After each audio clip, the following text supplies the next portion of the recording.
Il se fera d'abord passer pour un prophète, puis pour un dieu, mais son mensonge sera dévoilé. Dans la fin des temps, alors que les cœurs seront éprouvés, quand la foi deviendra précieuse comme une perle rare, un homme apparaîtra, le plus grand des imposteurs, Al-Dajjal. Il dira d'une voix trompeuse « Je suis votre Seigneur », mais son œil sera effacé et son mensonge plus évident que la lumière du soleil. Il viendra avec des illusions puissantes. Il fera croire qu'il redonne vie aux morts.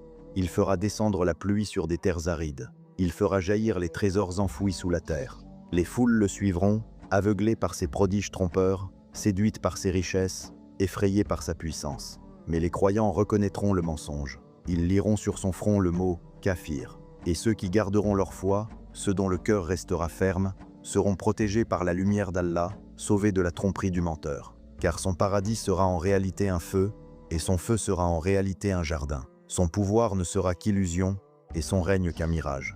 Alors, quand l'imposteur croira dominer le monde, descendra le Messie véritable. Aïsa, fils de Mariam, alayhi salam. Il descendra du ciel, entouré par les anges, portant la justice comme une épée de lumière. Il brisera l'orgueil du menteur, anéantira ses tromperies, et mettra fin à son règne éphémère, près de la porte de Lod, en Palestine. Le Dajjal tombera, et avec lui s'éteindra le plus grand des mensonges. Alors la vérité triomphera, la justice s'installera, et la lumière de la foi brillera de nouveau sur la terre.